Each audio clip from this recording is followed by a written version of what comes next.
Good morning, everybody. If you're on the West Coast, good afternoon. If you're on the East Coast, good evening. If you're tuning in from England, Africa, or the Middle East, and a very late good evening to all of my friends from India and the Philippines that tune in so late. Thanks very much, everybody, for joining us today. Larry Wilson Live with Chris Ross, and we're going to be discussing the power of positive imaging. And I really shouldn't have needed to put my glasses on. I wrote the title.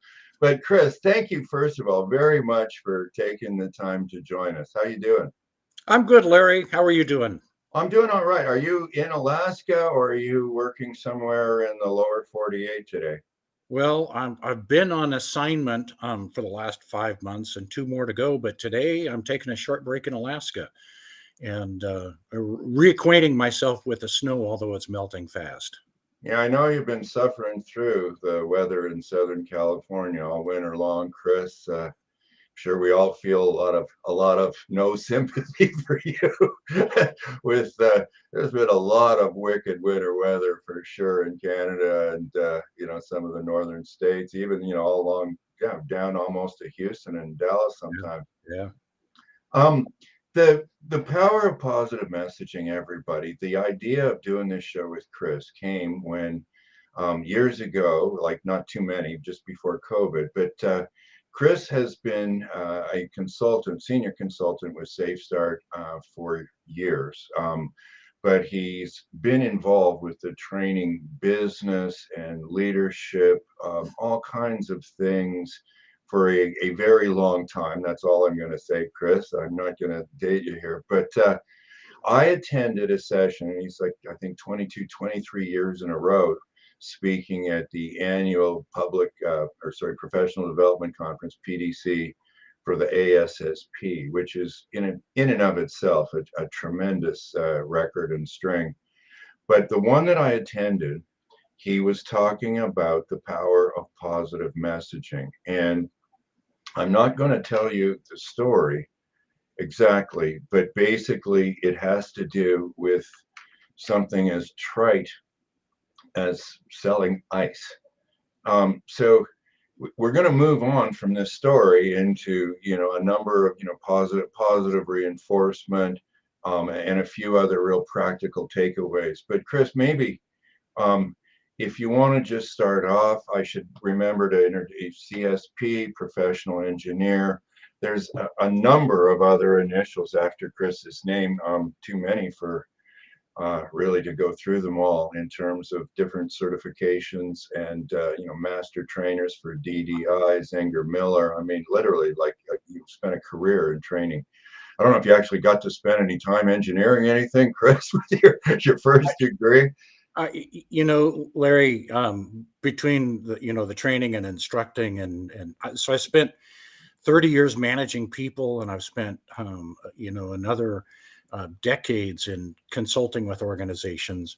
I don't look a day over 90, do I? I think I'm carrying my age well. We're both carrying our age well, Larry. Oh man, I remember hearing this one guy once saying he left his company, went out to do consulting, and he said it's like dog years. It ages you at least 7 years per year. And I quickly added it up and calculated that I was now 150. So I don't think his math is quite right. But Yeah. anyhow, tell us about the ice, Chris. Tell us about Yeah, the ice. we'll do. I have a really interesting colleague here, and he's written a couple of books. And one of the things he talks about is this power of positive messaging and staying away from naughty words, and naughty KNOTTY words like don't and shouldn't and those sorts of things. So he goes into the bait shop in Seward, Alaska. He's picking up some bait and some other things to go fishing for the day, and they've got a sign over the top of the outside ice chest going into the bait shop. It says, "Don't forget the ice." So he walked in, chatted with the people, picked up his bait, and he came back, and he'd kind of been thinking about it. And he asked the lady. He said, "Well, do you sell much ice?" And she said, "Well, no, oddly enough." And he said, well, you might just consider tweaking the sign a little bit. Remember the ice instead of don't forget the ice. They did it, and he was back the next weekend. Their sales were up 400%. But it's that power of positive messaging that resonates with us. We were having What, a Chris, what was his name? We should give him Bob, credit. Bob Nickel. Bob Bob Nickel is Nichols, his right. name. I'm sorry. You did Yep. you did write it down for me, Bob Nichols. So Bob, thanks, by the way, for that. Um, Now, Chris, did that mean they went from selling one bag to four bags, or was it a more of a, like a more significant improvement than No, that? they ended up emptying out the freezer as a result of that. Really? Yeah, yeah. And before they didn't. And we see so many examples of that, positive imagery. We were having problems with hikers at Mount Alyeska cutting the crossbacks, right? So Hmm, hmm. cutting the trail, and it said, "Please don't cut the trail." And I said, why don't we try this? Why don't we put signs on that say, "Please stay on the trail"? Went way up, way better compliance. For those of you listening, Chris and I are skiers. Chris is a ski patroller. You might, I mean, you probably understand, don't, but there's a real significance in terms of not cutting across the trail, because you make things a lot more prone for avalanches for the people who might ski down there. And erosion in the summertime. Yeah. Okay. So And it's it, fragile environment. yeah. Yeah. So but they, having been caught in an avalanche before, I can tell you, everybody, it's not an insignificant event. You'll remember it probably for the rest of your life. So and that simple change, Chris, is really like, it's the equivalent of low hanging fruit. Now, you and I were just talking about this a couple days ago, but I'd like everybody in the audience, especially if they're of North American, tuning in from North America, how long has click it or ticket been around? I mean, I just saw it when I flew to Toronto a couple of nights ago on the big whatever sign it is across the 401 highway that changes to tell you that there's a stoppage ahead or a lane closure or whatever it is. And they've got a great big, you know, click it or ticket sign. And what, 20 years or something like that this Yep. messaging has been Yeah. going on. So I don't want to tell them what to do at the Ministry of Transport, because I don't think it's a good use of my time. But a positive messaging certainly is not the norm in health and safety. It's much more like it's not just negative, it's negative or else. In other words, we're going to also tell you how many times we're going to whack you over the head, or how high the tree is that you'll be hanged from, etc. Yeah, and the other campaign was just say no, and that has not worked well for our youth either. One of the things, and you said the culture of beating over the head. I think it's built into us a little bit to be competitive and to look for what's wrong, right? I mean, that's why they call it an IRS audit. So the Internal Revenue Service feels disappointed if they can't charge you more money for auditing your tax return. I don't know if they're quite as rabid about that in Canada as they are in the US, but we tend to look for the negative things. And we talk about this a lot in Safe Track. It's like, The what? joke in Canada, Chris, is that the reason the crime rate is so low is because the government doesn't like competition. Yeah, yeah. Well, you live in a different world than the states. um Well, the more expensive for taxes for sure, but they're Yeah, equally rabid. But they're also required. Like, part of it is that if you go and audit a whole bunch of people and you don't get any money, that reflects poorly on you. If you exactly. don't get a certain number of tickets as a police officer, then this reflects badly on you as well too, because you've got a quota. But I mean, as you and I were talking about the other day, I mean, I wouldn't recommend holding your breath for a sign that says, click it and you'll get a reward, or even click it and you get a chance to win a reward. it'll still be framed negatively, which forces a certain, like you were saying, a natural counter control mechanism that every human being experiences, or is born with, right? We don't necessarily like Big Brother controlling us. Some of us don't particularly care for being controlled by our spouse or partner very often, let alone, anybody else, right? So, you know, when you frame it negatively, you're going to get natural backlash from even the most positive people. The most you get from a safety perspective from discipline is compliance. I mean, that's the lowest level of safety there is just, complying with the rules. You don't get their innovation, you don't get their passion, you don't get their creativity, you don't get them going above and beyond. Putting So, effort, putting effort into improving habits like moving your eyes first before your hands, feet, butt, or car. You don't, and you can't force that on anybody. I mean, or looking out for their brother, the brother's yeah. keeper thing, right? That is above and beyond, helping people out. It's not just looking at others, but it's looking at others and then having the courage to say something. If it's suggestive, if it's a recommendation, great. Or if it's just positive feedback, right? But having that courage to reach out is super important.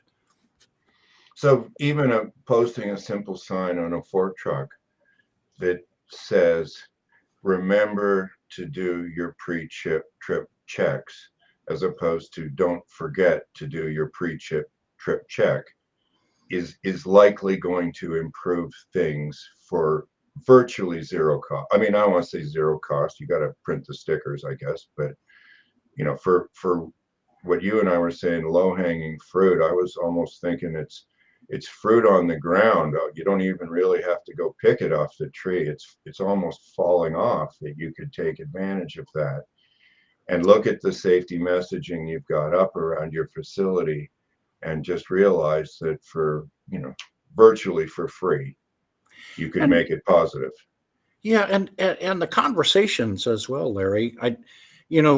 When I was a young supervisor, and this was more than a couple of years ago, I was told by my mentor, and I think a lot of people have heard this.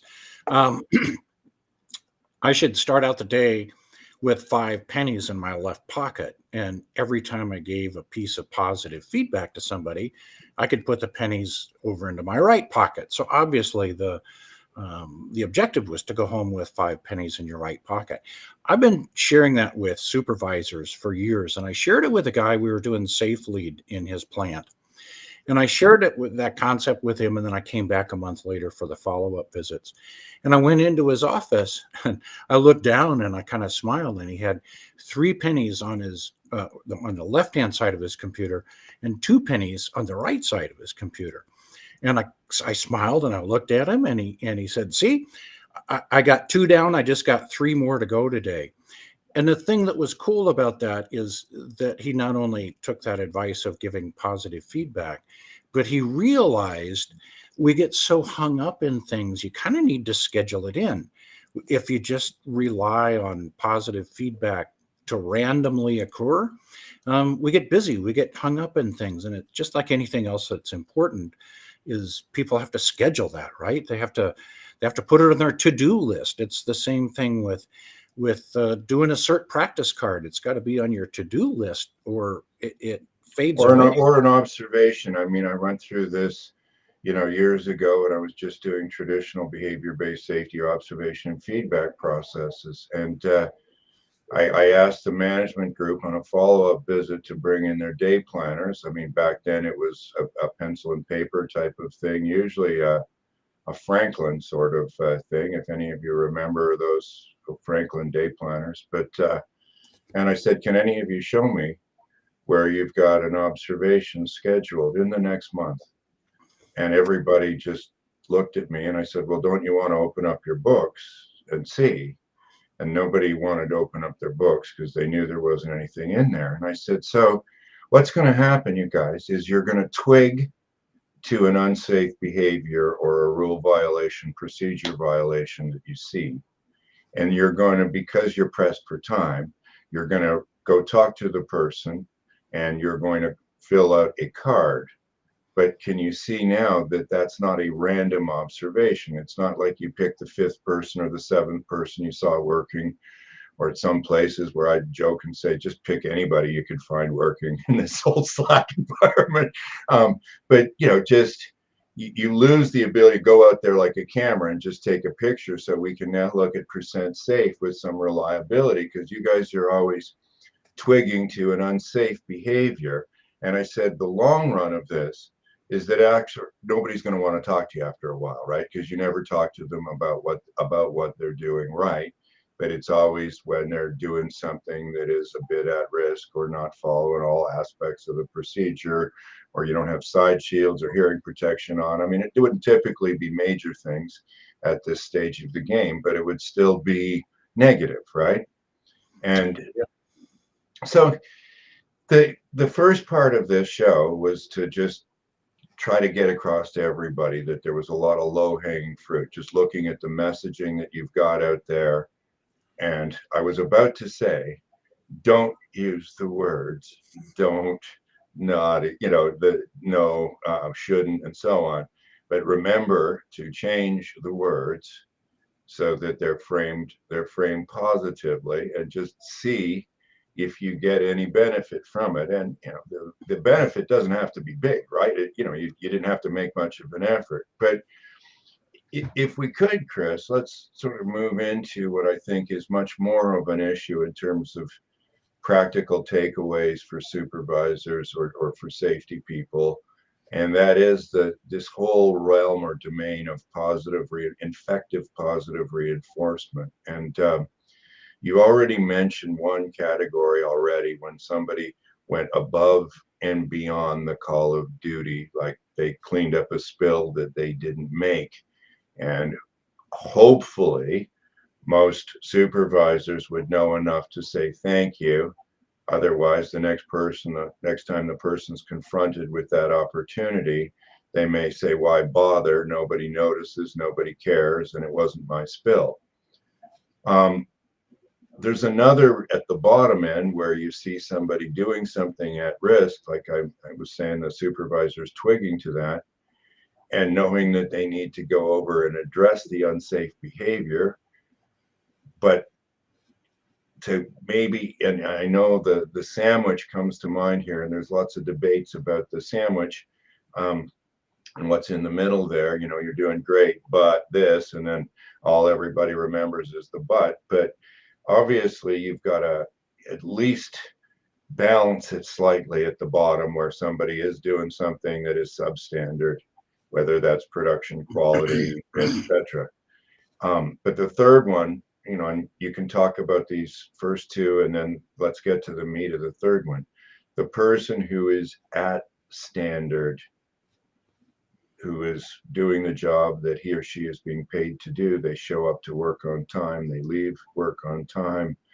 They're not above, they're not below, they're quite frankly just doing what they're being paid to do. And my experience is that those people receive very little to nothing, actually closer to nothing, in terms of any kind of feedback, because there's not going to be negative feedback, like you need to show up to work early. You're not going to say that. And you're not going to demand that they go above and beyond, because you're not paying them anymore for going above and beyond. But the potential with that group is huge. So take it away from the top or the bottom, and we'll get to the middle, and then I'll chime in maybe. Yeah. What we're talking about here is really an engagement continuum. The people at the top are highly engaged, and they may be so motivated they have intrinsic rewards and don't even need extrinsic recognition. That's usually the case of high performers. Yet, I've had supervisors say, "Well, I don't need to let those people know how they're doing, because if they weren't doing well, I'd let them know they weren't doing well." And that's a extremely low level of motivation and engagement. So the whole thing, I've been guilty of that though. right? I even had a guy, a former IT coordinator, and he asked me once. He said, "Larry, do you have a minute?" And I said, well, I'm looking at my watch. I've got to get to the airport. It's a 2 hour drive. The traffic could be horrific. I said, Terry, if it's important, yes. I said, but I'm jammed. And he's like, yeah, well, it's kind of important. I said, okay, what is it? He said, well, I've been here 6 months. How am I doing? I said, really? Is that all? I said, Terry, if you weren't doing well, I would have told you. And as I'm walking out the door, it hit me like, oh my goodness gracious, Larry, that is pathetic. And so, risking missing the flight, which would not have been good, I went back in and told him what a great job he had Oh, been good, doing. good, And, great.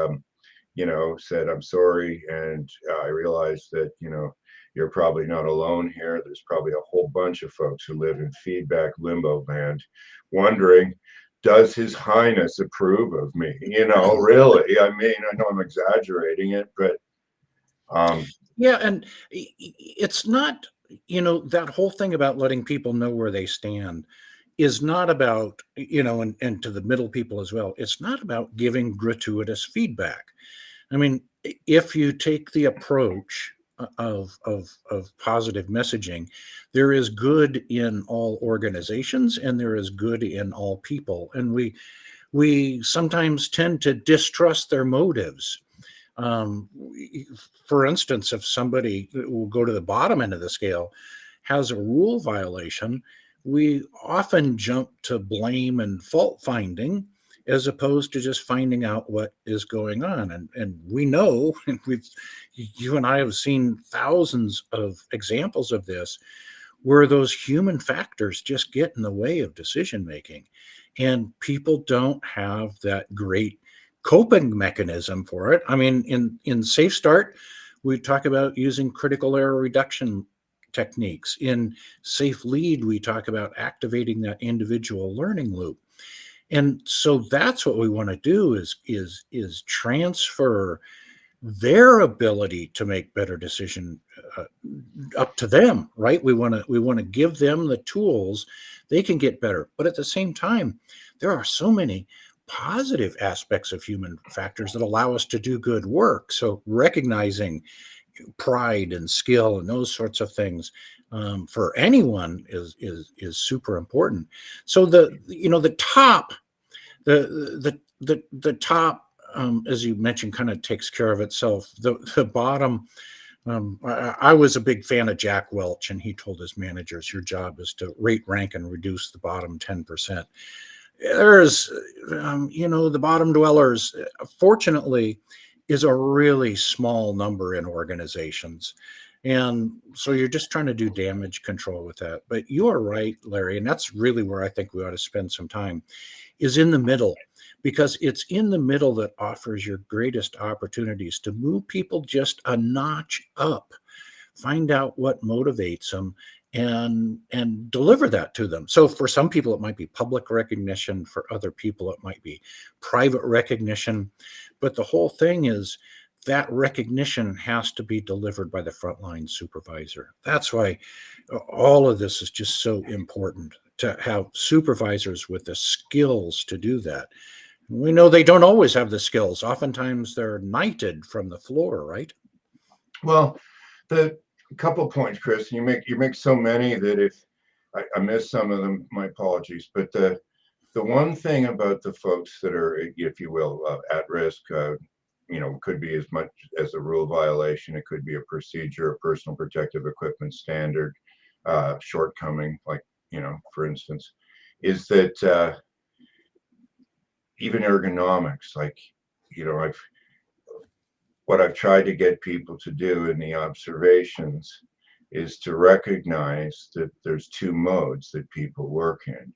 Either this is normal for the person to be working at the grinding wheel without a face shield. And if any of you listening have ever heard one of your employees say, "Oh, yeah, well, I've been doing it this way for 20 years and I've never been hurt yet." Well, you know that complacency has got the better of this person.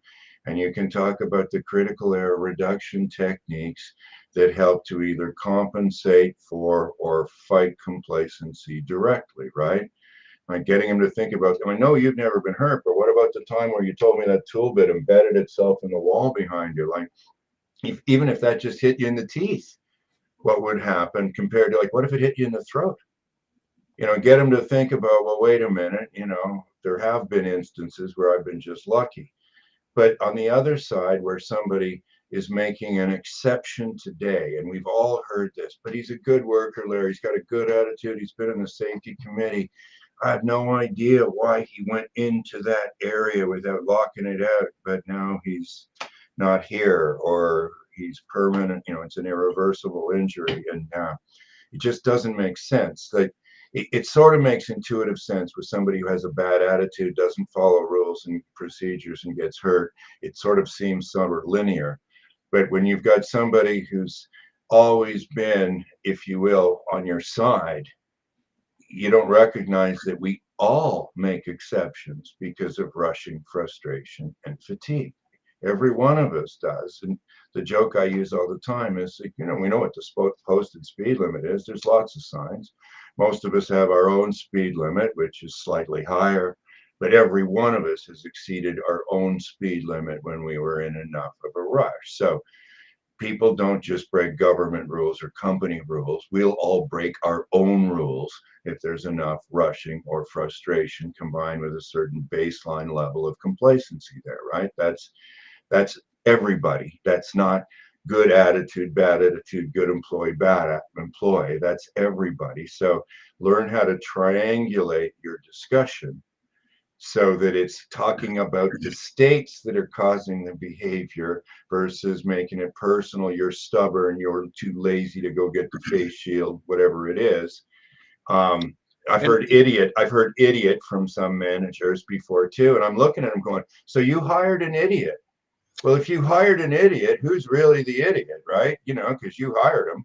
So own a bit of that if you're going to use that excuse, but triangulate it at the bottom. Now, the top part, like you were saying, if somebody's gone above and beyond the call of duty, rarely do you need to coach or teach anybody about making sure you say something about it. I mean, you don't necessarily need to go into, it's called extinction in the psychology world. If there's no reinforcement for the behavior, it tends to go to extinction. That's natural for anybody, even a mammal you're training, right? Um, but talk about the middle part, Chris, because that's, I think, where everybody struggles. Like, how do you give? Like, I would never be able to say thanks for working safely because I was worried about the guy saying, "Well, good night, John Boy. Good night, Mary Ellen." Like, really. yeah, So yeah. how do you do that part? Well, you mentioned the coaching part, and the coaching part, just to circle back around on remedial behavior or remedial actions, is to give people tools, like you said, not just call out their states, but help them understand that there's tools available to get better at recognizing those states and managing ourselves better. So that's the thing about the bottom, or just Like the correctly. self triggering and stuff. Like, in other words, Yeah, analyzing our close calls and near misses, which we have 1,000 of them all the time. So that's low hanging fruit for me, yeah. and and especially the part about how it could have been worse, so that we're more motivated to change. And I think when the guy says, I've been doing it this way for 30 years, it hasn't dawned on him that it could happen to him yet. And there's some tools, very specific tools, like, telling stories and talking about near misses, that can really help reinforce, yeah, but only by luck are you there. But anyway, we wanted to talk about the middle, and giving positive feedback to the middle. I noticed one of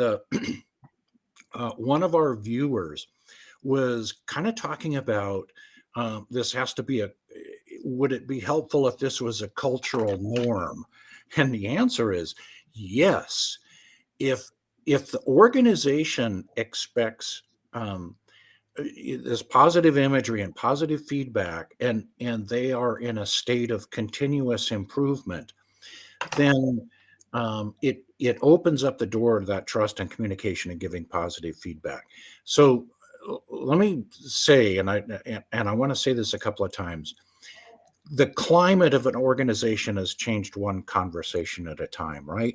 And our job, and you stated this so eloquently in Safe Track, Larry, our job is just to sow seeds, one little seed at a time. We're not out to change the world. We're just sowing a seed. And you never know when those seeds are going to take off and grow. So let's plant positive seeds with people and give them feedback let them know how they're doing. So the guy in the middle, to your point, maybe just hasn't had a performance appraisal in 2 years, and letting them know how they're doing, just on the back of a napkin would be way better than nothing. You're right. It can't be gratuitous thank yous. Hey, thanks for coming to work today. It's like, that's my job.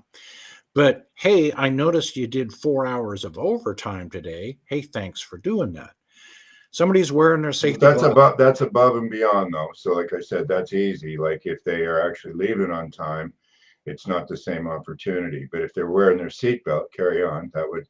Well, the point I'd like to make is that if we look for people doing good things, that's what we're going to find. And people do those little things. And the second they do that, so for instance,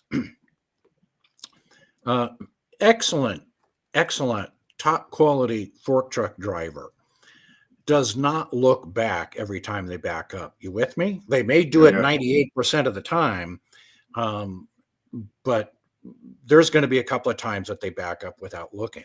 So the question is, do we concentrate on those 2 times out of 100 that they didn't look back, or do we just go give them that positive reinforcement? Hey, I noticed you were looking back like way over 95% of the time. That's terrific. That's great. Thanks for doing that. Here's why it makes such an impact. The younger guys are watching you do that, and that's leaving an impression on them. So there's again, Larry, I think if you go out and look for it, there's way more positive behavior, even just in that middle that's showing up and putting in their work. And God bless them, they're the salt of the earth, right? They're the salt of the earth. Well, they're also 90+% of the people too, right? Yes. It's not just like a thin majority here. It's an overwhelming majority of people that are not above and beyond every day, and they're not below every day. They're at standard. And like you can say thanks for working safely, but again, unless you actually watch them drive the fork truck, yes, your word gratuitous is a little euphemistic. It could easily be perceived as BS or pure manipulative. You didn't watch me drive the truck, so you don't know whether I was driving safely or not. Now, if you say thanks for wearing your seatbelt, you can see that, so you can say thank you for that.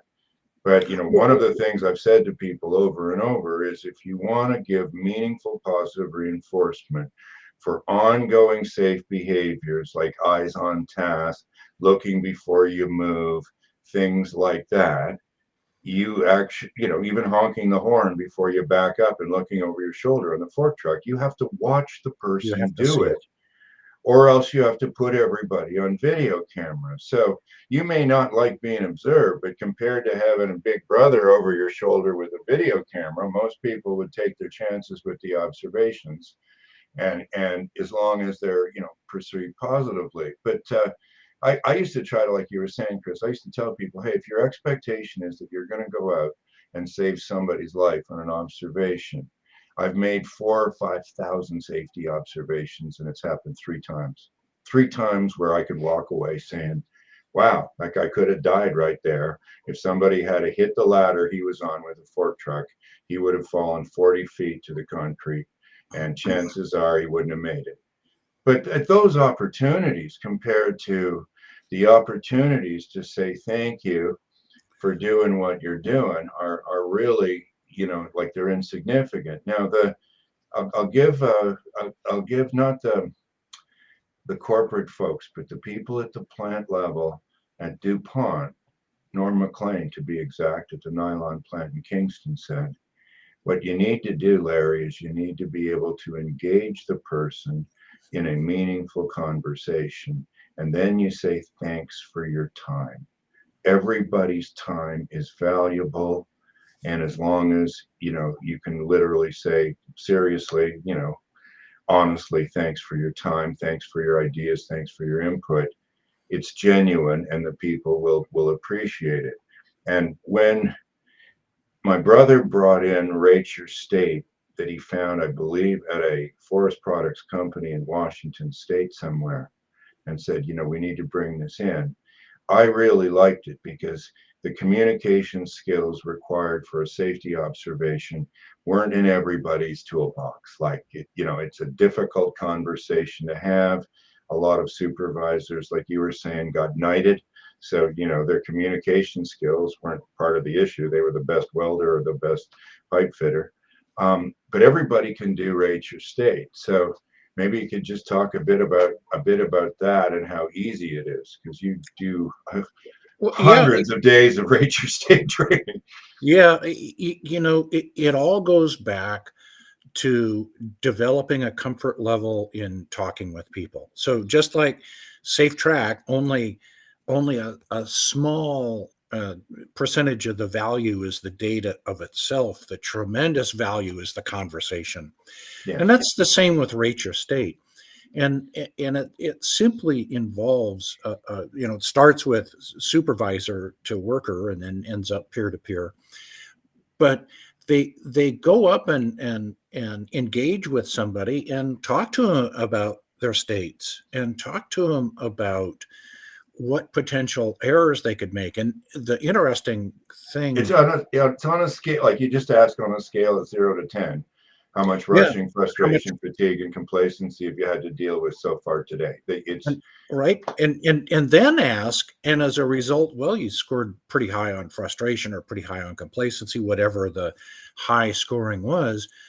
I ask, what can go wrong? It's kind of the segue is, well, what critical errors could you make? But when you ask what could go wrong, it really opens people's eyes, and 95% of the time they pull the quality card. Oh, well, just like last night we were rushing and we stripped the bolt, and now we're 2 days behind. Or yeah, we get in a rush and we missed the recipe, and we cooked this whole batch of stuff and now we've got to throw it out. I So had one yesterday just where we're a little late going to my mom's for dinner. I'm not known for being early, everybody, but my wife is, and she doesn't particularly care for this trait of mine. And so she said something, and I said sorry, because that's the right thing to do when it's your problem or whatever doing. And then we are just at about the halfway point to my mom's. It's a 15-minute drive, and she remembers she forgot the rapid test kit for my son Mitchell, who was coming in by train and then taking a cab out. So now we have to go all the way back home to get the test kit because my parents are 91. Even though they say don't worry about it, I'm like, well, easy for you to say. Like, I'm sure it's not going to go that well for me at your funeral. Everybody looking at me going, well done, Larry. Like, maybe they had a few years left, maybe they didn't, but you certainly obviously didn't help the situation out. So we had to go back, get the test kit for Mitchell. He was negative. We were all negative. Everything was fine. We had a great dinner and all the rest of it. But one error like that can put you way behind schedule. yeah, Exactly. yeah. So they talk about that, what could go wrong, and the supervisor can help coach them, to identify what those specific critical errors might be. And then they talk about, well, how do we address that? How do we fix it? So in Rate Your State, it's like, well, what cert is going to help you out today? So they talk about that. But here's where the power and the magic happens. Twofold. One, if somebody's got a pretty high state going on, if there's a lot of human factors going on, that's a great opportunity for that supervisor, for that leader, to check in throughout the day and just make sure they're okay, right? And maybe reassign them if there's too many human factors going on. Maybe this is not a good day for them to be on the scaffold. So that's an opportunity. The other one is that It's just a funny anecdote, Chris. We're actually filming a Rate Your State conversation for the training program. And the employee that we were filming had unfortunately just failed a test on whatever it was he was doing in terms of the boiler maker, steam fitter, whatever it was. Okay. So he was at a 9 for frustration, but it wasn't caused by anything we were doing. But I'll just let you know, everybody, you've never seen this guy in the training program because that frustration wasn't good on camera. And so, to your point, Chris, is there anybody else we can talk to here that we could mic up that would be maybe just a little cheerier today? like Because down around a 4 or a 5. yeah, so yeah, somebody who's maybe having a better day, for instance, would that be all right? Yes. But like if somebody, I mean, I said this once actually. This guy actually stood up and he was talking about that, he went home from work and everything in the house was cleaned out. Like there wasn't a scrap of furniture left in the place. The only thing left were his clothes and a note that says, basically, "Dear John," the guy's name was actually John, "I am leaving you and I've taken everything." And he's like, "Well, you didn't need to leave a note. That was all pretty obvious." And I said, "So that must have really affected your mood." And he said, "Oh, yeah, it was like probably the happiest day of my life. I mean, okay, so I didn't have anywhere to sit, but, he said, short of like running around the house going, ding dong, the witch is dead, the wicked old witch, I mean, he was happy, right? He So he wanted he this was too. a he was It a wasn't what I plus thought. 5. I thought he was going to say, like I had a lot of trouble concentrating at work for, the next week or something like that. But what we were discussing was that people can have all kinds of serious issues that have got nothing to do with work. And if you don't engage them, you may very well think that they're just ticked off at you because you assign them 4 hours of overtime or something like that. And you're like, gosh, I thought he wanted the extra time. He told me he needed the money. I give him the money.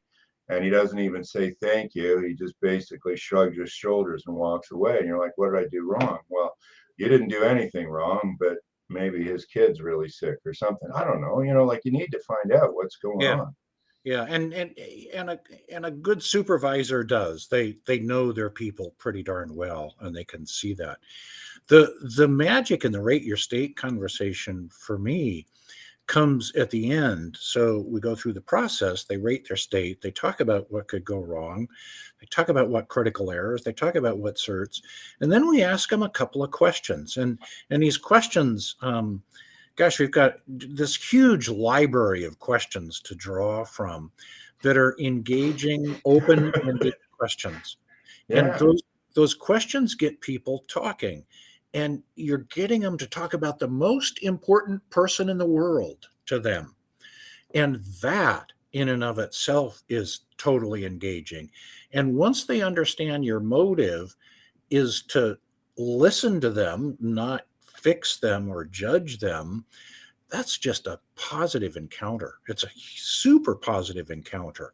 So And Chris, so you really like those questions that and rate oh, your state. oh, yeah, well, the questions in Rate Your State and Safe Track, right? So we've got there's Yeah, because I mean 88.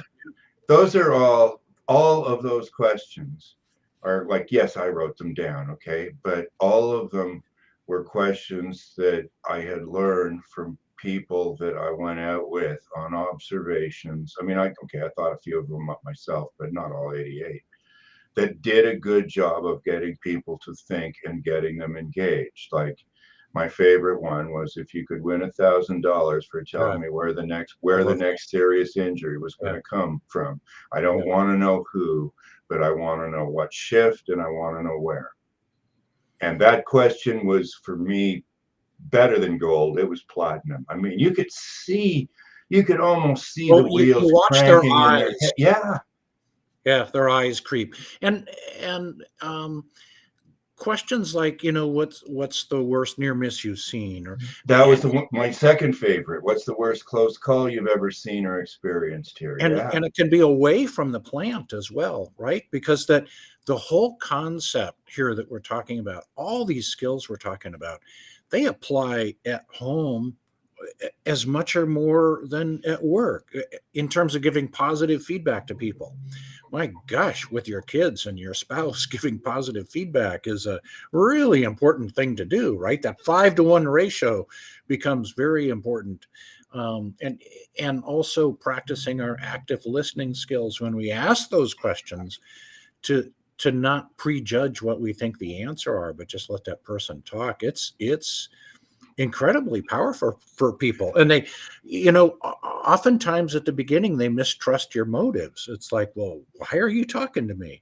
But that's about changing the climate, making it okay to have those conversations, making it an expectation. We can talk about safety when there's not a safety problem. We're just talking about safety. Yeah, I even go through this a bit with the partners that I have in the different businesses where I just will call up just to talk, and they're like, "Well, what's up? What's the issue? Everybody's busy, all the rest of it." And I'm saying the issue is that if we only talk when there are problems to solve, invariably over the next 10 years, we will disagree on how to solve a problem. And because we don't have enough ongoing engagement or dialogue or whatever you want to call it, that disagreement will become disproportionate to the way we actually feel about each other's decision making and judgment. And as a result, it could end up fracturing the relationship, right? So the the idea, going back to what you said before, Chris, is so fundamental here, and that is, despite your best intentions, if you don't plan to do this, chances are that you won't live up to anywhere close to your plan, Yeah, right? that's Until the plan becomes a routine, it needs to be prompted one way or another. So even if you set an alarm in your phone. I mean, we've got an app, but I mean, you can just set an alarm in your phone. And when the alarm goes off, it says, rate your state. It says observation. It says talk to somebody, whatever you want to put in there. If you can't do it right then, you can at least have a chance to remember, instead of as you're driving away at the end of the day going, dang, another day and I didn't do it, right? So it's not that much different than any other kind of habit you're trying to instill here. that's exactly right, Larry. And that's why, as we updated Safe Start, we made some additions to our working on habits card where we could write down the habit, which first of all helps to reinforce, and then you check off how many times you practice. But imagine the power if you could have an accountability partner to share that with, right? So it's taking the tools that we've got for communication and for managing risk, but you've got to practice them, and you've got to have those conversations. So it's one thing to talk about this, but again, that climate gets changed one conversation at a time, but they have to happen. They have to happen. Well, you We can do it. Like, technology is a big help now. Like, an app that prompts you, an app that reminds you. You just got to make sure, depending on who you are in your organization, that you set the time for the reminder so that it's not when you're driving a fork truck. In other words, you can set it so that it's not during work time. If you're a supervisor, obviously, you can set it. You got a little more flexibility, maybe. But again, we don't want you looking at your phone while you're walking around the plant floor, especially if there's mobile equipment either. We want you to be stopped when you're looking at the phone, right? So, otherwise then you're going to go out and talk to somebody about eyes not on task, driving the fork truck without looking over their shoulder first. You could run somebody over. Just like, yeah, a clown like you who's looking at his phone, not looking where he's going, for crying out loud. So Yeah, and yeah, for sure we need some formal reminders, but once this becomes embedded, supervisors, well, good supervisors are walking around all the time. they're out there constantly having these discussions, and it's not like you have to have a special discussion or this takes any extra time. Just change the tenor of the discussion to include some things. You're already watching people. That's one of the the first lessons in Safe Track is you're not going to see anything on an observation that you don't see them doing every day, right? That's what they do.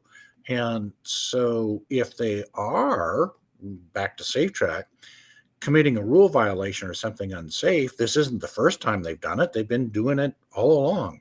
So that's the opportunity to kind of harvest, well, why?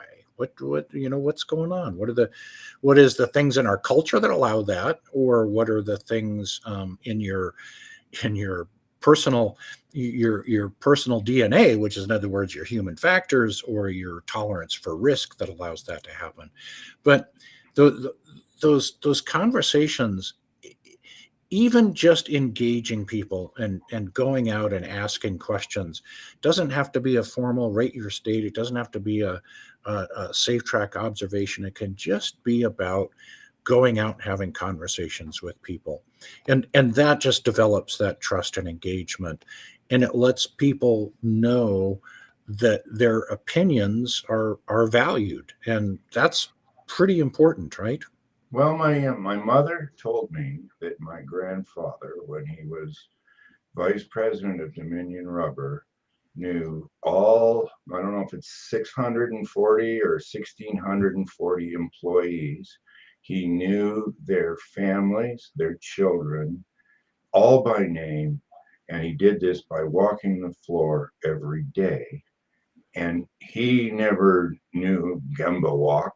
I'm sure it hadn't been popularized by then. And I asked my mom, why did he do it? He said to her, how else do you know what's going on unless you talk to the people? So, but he was a very personable soul. I was only about 4 when he passed away, but I do remember him being quite the ray of sunshine whenever I saw him. Unfortunately, it was pretty short lived, but he knew enough. He knew enough to the value of engagement. Now, one last thing, Chris, and then we'll try to open. I know I've seen a whole bunch of comments and things there, so I don't know if we can get to them all. But the idea of passing the rate your state tools to an employee and making them more practical in terms of anticipating errors. So, if you were going to have a bad experience, make a big mistake, what would be the most expensive mistake in the next 24 hours? What could waste the most time? What could be the most damaging to relationships, inside or outside customers? And obviously, what could cause the most serious injury? Not for the rest of your life, just in the next 24 hours, and trying to get the person to focus on when will these 4 states or combination of these states likely cause you to have defenseless moments where your eyes and mind are not on task. And you know better than anybody if that's 1 o'clock in the afternoon after lunch or 3 o'clock in the afternoon when you don't sometimes get time to grab a coffee or whatever your normal sort of routine is there or something, or just before you drive home might be the best time. But you then say, okay, set an alarm so you can rate your state at that time and come back to the moment and not basically become a victim of complacency. Because if you do nothing, as I say in the kids' movies, Mr. Complacency, that's all he's waiting for is for you to let your guard down. He's not he's a real bad guy if you look at it from that perspective. He's a sucker punch artist, right? Yeah, He's not, right. he's going to hit you from behind when you're Yeah. never expecting it. And you've got to just try to figure out where and when is that going to be, and then set an alarm, or, well, you can tie a string in your finger if you want, but it's a little clunky. I'd suggest the alarm on the phone, just like I said, just not during work time if it's prohibited. So and initially you have to resort to that, but the idea is to build fluency in this, which calls for repetition. Yes, And yes. we're talking about your precursors of your state or pre-state. It's like, what causes you to do this? It just is an acute understanding of that individual learning loop where I understand what states can cause me to have errors, and when I'm about ready to encounter those. I will say, um, everything I've seen and all the research I've done is the power in this is talking about this out loud. There is some value of internalizing it, but the huge power is when you say it out loud. And that's why talking about near misses and close calls is so much more powerful than writing it down and dropping it in a box. That's passive. As a matter of fact, when you write it down and put it in the box, it's almost like you gave yourself permission to give that away out of your mind. So it's again, Oh, there's yeah. a brilliant thought right there, Chris. Well done. Yes. Well, so that's why we give the card to the person being observed and rate your state. Not my card. This is your card. This is your deal. This is Yeah. for you. It's not for me. Well, and Um, there's so many safety professionals. I mean, they're well-meaning, but they really do believe that if we just got enough sort of semi-reliable leading indicators, that we could predict our way down to zero injuries and zero errors. And I'm like, Man, I'd love to hear guys, what they are. I'd like to hear what well, they are. like it's yeah, exactly. Like I mean, for certainly the best, even with Rate Your State and collecting the data off of the app, what I tell people is you get barometer like predictability, you guys. Just like a barometer, you're not going to know exactly what hour it's going to rain. What it's telling you is if the pressure keeps dropping, it's going to rain soon. They have a little rain cloud on the barometer, right? But it's not guaranteed either, right? And you certainly don't know what hour, but with this much rushing and this much fatigue and this much complacency on second shift, a storm is coming. And so Exactly. you could at Yep. least get in and do something about that. Now, for all of that it does that actually prevent somebody being in a rush, slipping and falling on the stairway, falling back, hitting their head, and potentially not getting up? And the answer is no, it doesn't. But getting into the habit of holding the handrail does. And certainly if you even acknowledge that as a supervisor, hey, thanks for holding the handrail, you're going Yeah. to get a lot more of it. Just that Yeah. simple. So it's just one other thing, Larry, about that positive feedback, and a great segue to my last point on this is that if you have asked somebody to do something, or if they have made their own suggestion, like using the handrail, or they're going to start using the face shield, or in the plant or outside the plant, they're going to start um, coming to a full stop at the stop sign. The second you see that, you have to recognize it and give them positive feedback for making that change. It's like, you could watch the guy blow through the stop sign 10 times inside the plant. And then the first time they stop at a stop sign and you see him do it, and you say, "Hey man, thanks for stopping at the stop sign." You don't need to bring up the 9 times they didn't. It's just, I saw you doing what I want you to do and I appreciate it. That's what I want. That's all it takes I is remember you doing this at I won't not mention the name of the aircraft manufacturer, but there's only so many. But the supervisor was doing a really good job of protecting his forehead with his safety glasses. And he saw you and me, and he didn't really know who we were, but he thought we might have been some two important people.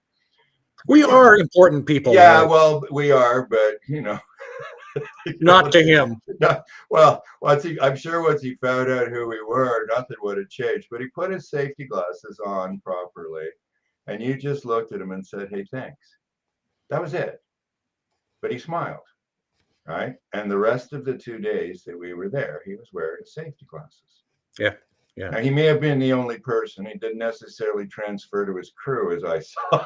you know, I, it was funny too, because there was a place we could all go have coffee at a place that had no guarding at all, but we didn't have to wear our safety glasses there. But everywhere else, it was a rule. Yeah. So Somehow we were in a magic force field in this cafe yeah, area. that's I right. mean, But yeah. yeah, that was the deal, Larry. It's just that it's one seed at a time that we're dropping, right? It isn't. We're not out to change the world. We're just influencing people one conversation at a time.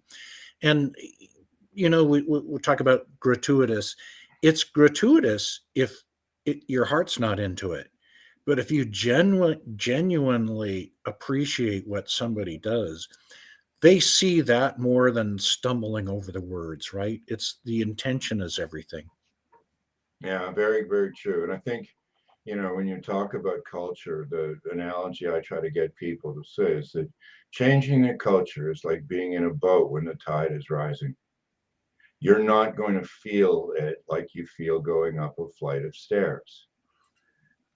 But 6 hours later, in terms of the tide, it could be 60 days later in terms of your crew and the plant. You're looking around and the view's different and the view's better. You can Yeah. see further, but you didn't necessarily notice that you were going up because it was slow. It isn't painful. Going out and talking to people about what they're doing right is much more pleasant than having to go and shore up what they're doing wrong. I mean, remember Gary telling us just about giving out Tootsie Pops, where at the plant he was at, they had 1.25 miles under roof for the assembly line, and they had fork trucks and they had also golf carts, and everybody exceeded the speed limit on these things, and they put governors on them, and then the people took, it was like all the counter control, everything you talked about. And in desperation, Gary just decided that he'd go out there with a radar gun, and everybody that was doing the speed limit, he gave them a Tootsie Pop. Remember the ice, man. Remember the ice. And pretty soon everybody wanted to know where their Tootsie Pop was, and he said, you drive the speed limit, you get a Tootsie Pop. You don't drive the speed limit, you don't get a Tootsie Pop.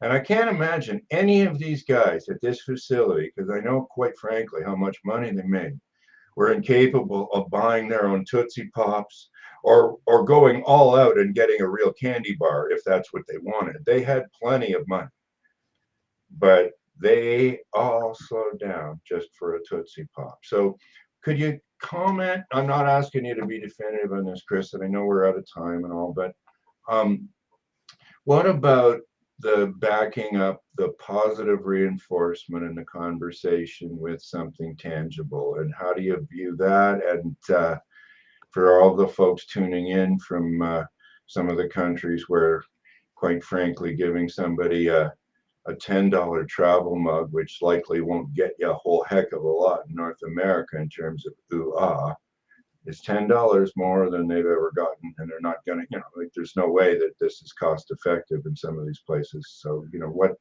what's your feeling on the tangible reward component? Yeah, I advise people to tread very carefully. The all the studies show that the Well, at least correlation you didn't say I cannot confirm nor deny. At least the, you didn't start it out that way, Chris. Yeah. the studies all show the decrease in injuries comes from positive feedback from supervisors. It's not from incentive programs. Now, if you are starting something new, it might be worth incentivizing it for a short period of time, like for a month or but no more than that. And then let people know that it's coming to an end. Otherwise, it just becomes expected. And it has to be intrinsic. And I think the line I like best actually you used in Safe Track.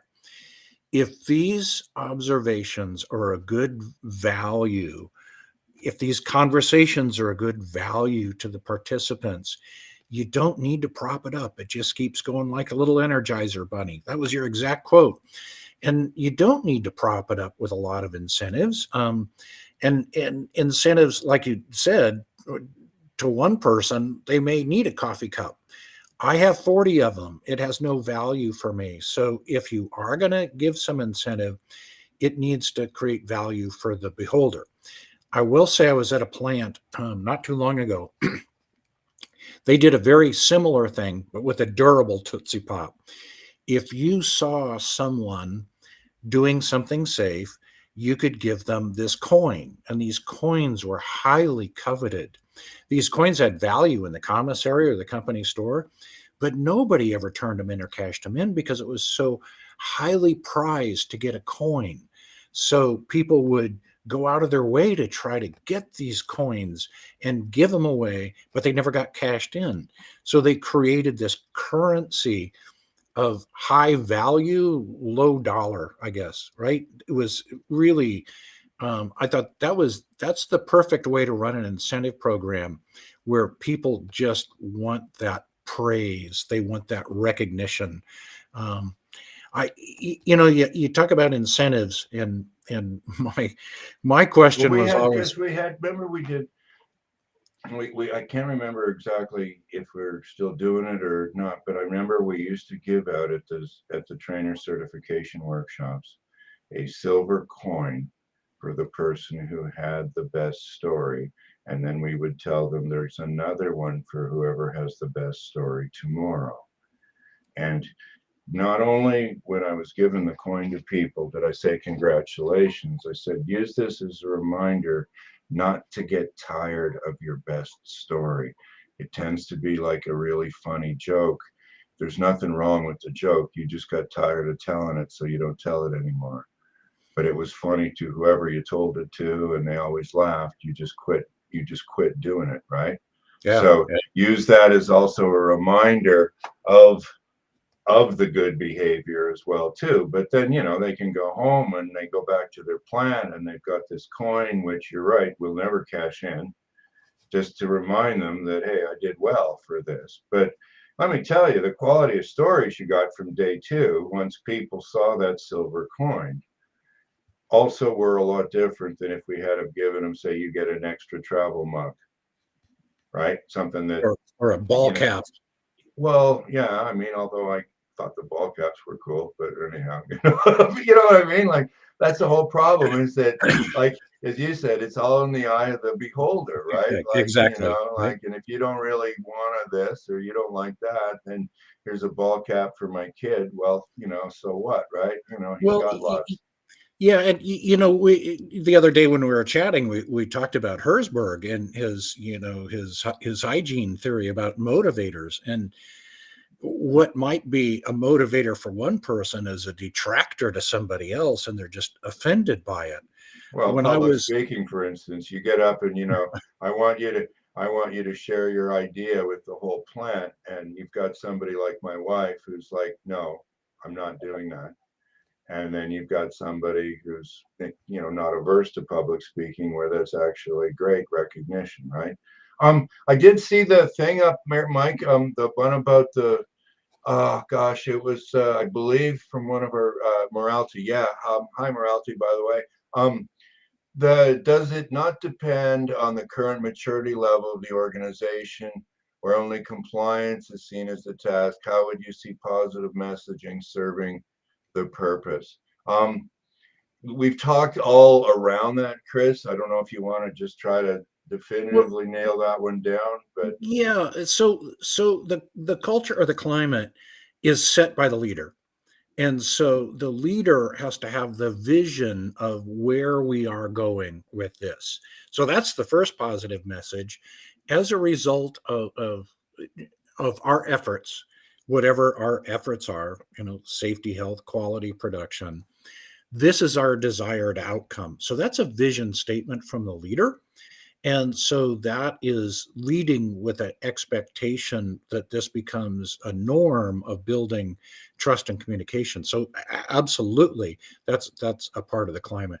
Man, those questions are going by fast, I Mark. know, but the last one was from Bala Silva, who is a good, well, certainly I'd say good friend of mine. I don't know what he'd say. He had to help me a whole lot with the ASSP in Kuwait, and I believe the people in customs actually had to read the whole book on defenseless moments before they'd let it clear customs. And he and his crew were like literally waiting down there until they could finally get the books out for the book signing. But Silva, can you flash it again, Mike? What he was saying, reinforcement, positive messaging certainly helps, but it all depends upon maturity. Also, such messaging may not yield results in all circumstances. This is not, Silva, it's not to say that, I don't think either Chris or I meant to say that you ever walk by or condone something that is at risk or ignore it. That's a terrible sign. and it's bound to get you more of that kind of behavior, not just with that person, but with other people. What we were saying is that if there was an issue that needed to be addressed, that you at least tried to balance it, that most people are doing more things safely than unsafely. And so at least talk about what they were doing safely as well. And although I don't know if we really delved into it in depth, Chris, sooner or later you've got to say, but you need to put your fall arrest harness on, and that's all there is to it. Or you need to put your seatbelt on in that fork truck, or you need to XYZ, and you need to do that, and you probably want a commitment from the person about what they're going to do in the future, especially if it's something like walking into an unshored trench or working at heights. Yeah, we have an obligation to stop at-risk behavior, not only as leaders, but for peers. I kind of interpreted his question a little differently, and let me Okay. take a little bit of a crack at it. He can fire it in and get more Silva. Like, by all means, send it in and send more in if you want us to deal with it. That's for sure. Fine. So here's what I was thinking his point is the positive message doesn't always land. And I'll give you a quick example of that. Yeah, It was a guy I had just a couple of weeks ago, and we were doing the safe lead, and I encouraged everyone to find someone to deliver some positive feedback to. And this guy's an engineer. He doesn't get out in the plant much. And he thought of somebody that helped him with the project. So he went up and he thanked the guy. He said, "Hey, thanks for helping me on this project. It really helped me out. It was personal impact, created value for the organization. We got this project done.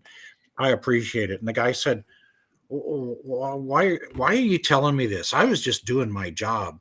And my guy kind of walked away from that encounter with his tail between his legs a little bit. The fellow who he gave I remember you told me that. I remember. Yes. Okay. Yeah, so the guy he gave the feedback to came to him the next day and said, I nobody's ever thanked me before. It took me off guard. I didn't know how to respond to it. I really appreciate you taking the time to thank me. And thanks, man. They had really not talked much before, and I can't say they're best friends now, but they developed that friendship. So again, you're planting those seeds and you never know where they're going to go, right? So but you've got to expect that some of them are going nowhere. Like, yeah, just like when you plant seeds, they're not all going to turn into a corn, right? That's part of the deal. And you just got to have the faith that sooner or later it does, and you got to have the commitment and perseverance to keep after it. Yeah, and if you keep, like, if to carry the analogy one step further, you can keep spreading the manure, but eventually the place starts to stink. Yeah. And it does, right? And you can feel that kind of negativity, and now all kinds of good ideas never go as far as they could because people just aren't that interested in helping out. Like the whole idea is to get that middle group that's, I'd say, 90 to 95+% of the people to move a bit. Just a little bit, just up and up. Yeah. But because there's so many of them, if you can just gradually raise like the tide, you're going to be in a much better place. And you can say whatever you want about the, I got to go out and correct the negative, but you're not going to get the top. That's not going to get, that just plugs the hole in the boat. Okay. That's all that does. And I'm not, you got to plug the holes in the boat or else the tide can rise. You're not doing so well. But, so let's see if I can, any other questions, Mike, I should ask. I forgot to even introduce Mike, everybody. He's sort of, trying to look after all the IT and everything in the Bay. Yes. Hey, Mike, sorry. The man behind the curtain. Great show, great conversation. We can check back to LinkedIn for some of the questions, but you've answered them so far with all the content and discussion you've gone through, I think. So great chat, though. Thank you so much. Can you put the name of the next guest up on the screen, Mike? Do you have it there so that I can hopefully get a shot at pronouncing it correctly? Yeah, no problem. We're going live with Alejandro Jaramillo on the 28th. Alejandro Jaramillo. I've met the man. He is the manager of ETEX in Latin America. Truly, you want to talk about positive culture, Chris? You should see some of the plants that this guy has responsibility for. Awesome. We'll actually post a music video that their plant in Colombia made. It's original music. I cannot believe that the artist was willing to donate this tune to Safe Start. I mean, I think it might have made it somewhere actually. But it's and it's got the families, it's got everything, it's got flash mob with a whole bunch of, but I mean, really done a great job all over. I've been to a number of the places in Latin America.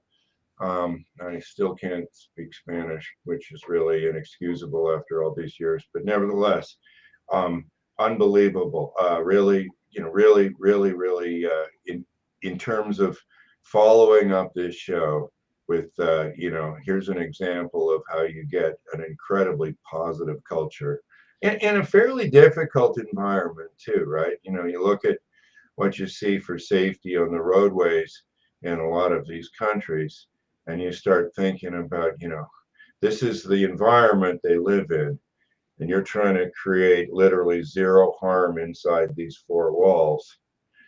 Not an easy task. Any final? It sounds like a great conversation. Just extending off of what we've been talking about today, right? That Yeah.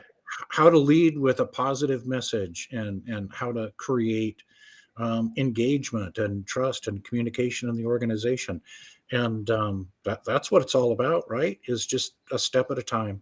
Yeah, and again, not necessarily. Chris and I've talked about obviously the engagement tools that facilitate this that we use, but I think that's the correct summary, everybody. In other words, that you don't. I did all of this. Chris did all of this without any of these tools at the beginning, but it made it easier for people than like a screwdriver is easier than using a knife, right? That's about it, though, right? In other words, you've still got to do the twisting, if you will. You've still got to put the effort in, everybody. The tools only facilitate that effort, and if that rate your state card just sits on your desk, it did no good at all, any more than an observation card or anything you might currently be using as well. So, Chris, first of all, thank you very much for all of this. That was a ton of information that you unpacked for everybody. I'm not surprised, though. I mean, you've been doing this and doing it so well for so long. So thanks very much for being on the show. Hey, you're welcome, Larry. And I think we'd like to have you back on in a few months again to talk about what you've done that's been effective with senior leaders. I mean, yeah. It's hard for me to say that your sole strength. I mean, you're so good with first line supervisors, but I've seen you work almost identical level of magic at an upper level, and I know a lot of safety professionals really struggle with those conversations as well, and are scared, in some cases, scared to death to even go up there and talk to them about their level of commitment and the leverage it would provide and so on. So thanks again, and let's have you back in not too long to sort of talk about what's potentially even more challenging for everybody. I'd love to, and thanks for the invitation, Larry. Great to catch up with you. Yeah, okay, and hopefully next year we'll actually get to do some turns together, either at Whistler or up in Alaska. It's been a long time with COVID and everything else, Chris. But right on. All right, okay, good on you, man. Thank you so much. Thanks for tuning in, everybody. Yes, and thank you all very much for tuning in. And we'll see you all in about a month or so with Alejandro. Okay, bye-bye, everybody.